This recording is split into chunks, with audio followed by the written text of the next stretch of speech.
Bonjour à vous, j'espère que vous allez toutes et tous bien. On se retrouve pour aller voir les énergies de la pleine lune du 13 janvier 2025. C'est donc demain. Donc rappelez-vous comme d'habitude que je ne détiens qu'une vérité, faites preuve de discernement, prenez uniquement ce qui résonne en vous et si ça résonne en vous, c'est important. J'utilise les cartes et chez moi c'est de façon complètement intuitive. On va déjà aller voir dans l'oracle des fées de Lenormand ce qu'il y a à nous dire. En tout cas, j'ai déjà un premier message, des premiers ressentis là qui sont là. Il y a comme une actualisation des énergies. On est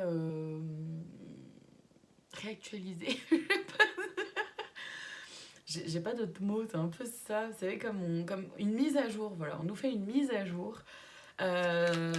Donc si on dort pas bien en ce moment ou s'il y a des rêves un peu étranges ou quoi que ce soit comme ça se passe surtout la nuit, pendant qu'on est plus au calme en fait, pendant que le mental n'est pas trop, enfin, est pas présent quoi. Voilà, sachez que c'est normal en ce moment. Ouais, on est activé, réactivé et réinitialisé ou mis à jour parce qu'il y a un besoin urgent de se rapprocher vraiment de notre âme. D'accord? De poser le mental justement et aller vers de plus en plus vers notre cœur. Alors, nous avons l'ours, la cigogne, le bouquet, le consultant, elle s'appelle celle-ci, la croix, les jardins. Ok. Donc en fait, là, ce que je ressens de ce qu'on a à nous dire par rapport à ces énergies de la pleine lune, c'est que on est invité à faire preuve de courage, faire preuve d'audace, de force intérieure, pouvoir créateur, pour avancer vers la nouveauté, pour avancer vers quelque chose où on sort de notre zone de confort, pour aller vers du mieux. Donc pour être bien préparé à ce nouveau départ et laisser derrière tout ce qui est en lien avec le passé et qui n'est pas aidant. Toutes les blessures du passé, donc bien sûr évidemment ça veut dire travailler sur soi, hein. D'accord, il n'y a pas de magie, c'est pas non plus magique comme ça. Mais c'est vraiment une espèce de mise à jour pour nous aider à prendre du recul par rapport à ce qui nous est arrivé dans le passé, à ce qu'on a vécu, peut-être cette année 2024 qui s'est écoulée, mais peut-être un peu avant aussi, ce qui peut faire référence à des schémas de répétition, pour pouvoir vraiment laisser tout ça derrière nous, le plus possible en tout cas, et aller vers cette nouveauté et s'ouvrir au monde avec cette nouveauté, ce nouveau projet, cette nouvelle idée. Je ferai un tirage, il faudrait absolument que je fasse une guidance, 3 choix sur les projets, le projet que vous avez déjà en tête en 2025, pour 2025. Je vais la faire, ça fait un moment que je l'ai en tête, qu'on m'envoie ce message-là. Je vais la faire. Promis, je vais la faire. Je vais essayer de la faire cette semaine.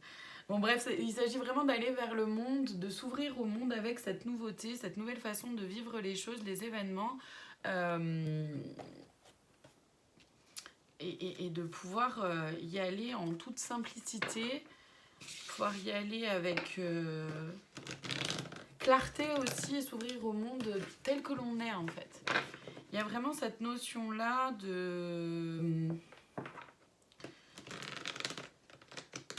s'ouvrir à l'extérieur, s'ouvrir vers l'extérieur, de se lancer dans le monde, on va dire ça comme ça.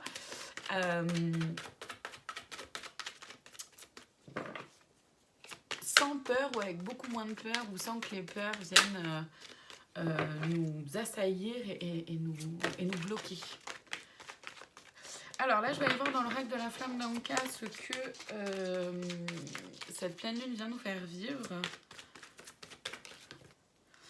Qu'est-ce qu'on a? La lettre d'adieu. Vous voyez, c'est ça, c'est vraiment faire un adieu au passé, à une ancienne version de soi-même ou à des craintes, des doutes, encore une fois, des schémas qui se répètent, etc. Tout ce que j'ai dit d'abord tout à l'heure.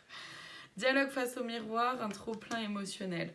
Donc ça vient aussi nous faire comprendre, faire réaliser aussi de qui on est réellement.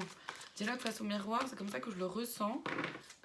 Et donc forcément, émotionnellement, ça peut être un petit peu chamboulant, ça peut venir un peu faire travailler, quoi, les émotions.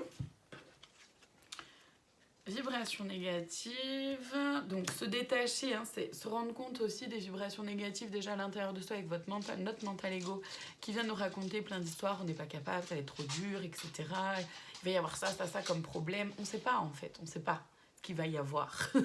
Juste, c'est accepter aussi de vivre les choses et que voilà, on trouvera les solutions en nous pour avancer.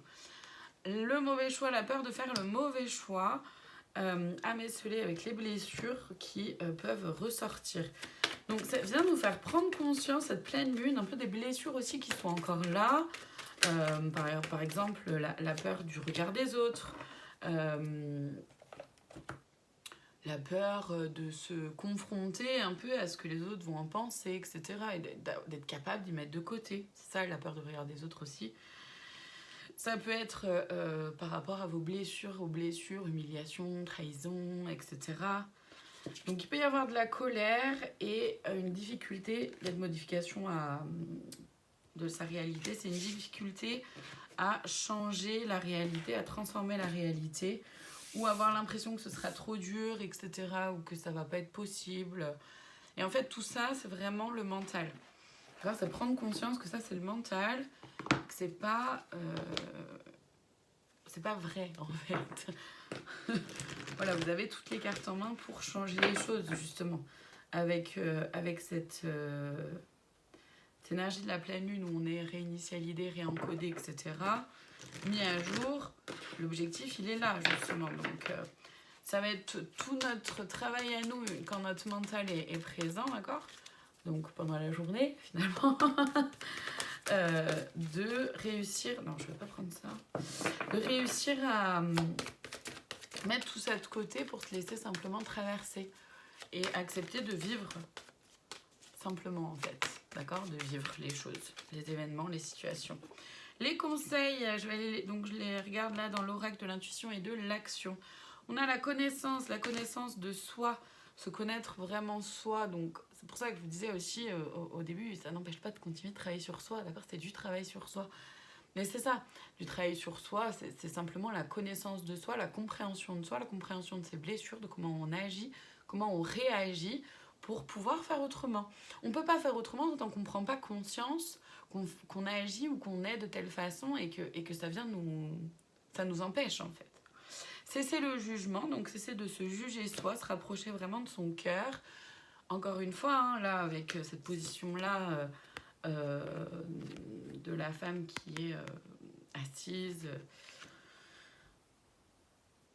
c'est prendre le temps de se poser, de poser son mental et de percevoir les événements, les situations et soi-même telles que les choses sont réellement. Et pas se laisser attraper par le mental ego qui nous fait croire des choses. La bonne décision, donc vous êtes sur le bon chemin. Et l'art du drame, attention à ne pas... ne pas se laisser happer encore une fois par le mental. L'art du drame, c'est le fait de voir un caillou sur son chemin comme une montagne impossible à gravir. Non. Là, on nous propose vraiment de voir le caillou sur son chemin comme le caillou qu'il est réellement. C'est vraiment ce que je ressens. Ok, elle est tombée par terre, j'allais la chercher. Ok. Intuition, eh oui.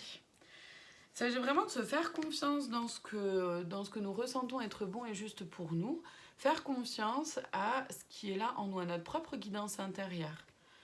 L'art de s'unir, avoir confiance que les personnes que l'on rencontre, les personnes qui sont sur notre chemin, les personnes qui sont dans notre vie, on les choisit aussi d'une certaine façon, d'accord, on les choisit.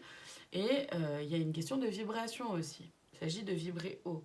Honorer sans condition, c'est s'honorer soi-même sans condition, ne pas se laisser happer par des fausses croyances, des croyances limitantes. Donc, se respecter respecter ses décisions, ses choix, faire les choses avec qui on est, avec nos valeurs. Donc c'est chouette. Merci. Le conseil de plus, la cerise sur le gâteau. Donc dans le petit oracle des anges, intégrité. C'est exactement ce que je disais. Faire les choses avec qui on est, dans nos valeurs et continuer d'avancer en fait. L'art de s'unir, c'est ça aussi, c'est-à-dire qu'on va vibrer du coup certaines choses en étant dans cette intégrité-là. On vibre ce que l'on est et donc on attire aussi des personnes qui sont alignées à cette vibration-là ou des personnes qui viennent aussi nous faire travailler certaines choses pour qu'on vibre encore plus haut. Donc intégrité, fais preuve de souplesse mais sois toujours honnête avec toi-même. Assume tes croyances et tes valeurs et les autres croiront en toi. C'est ça aussi, c'est-à-dire que ça part de soi aussi.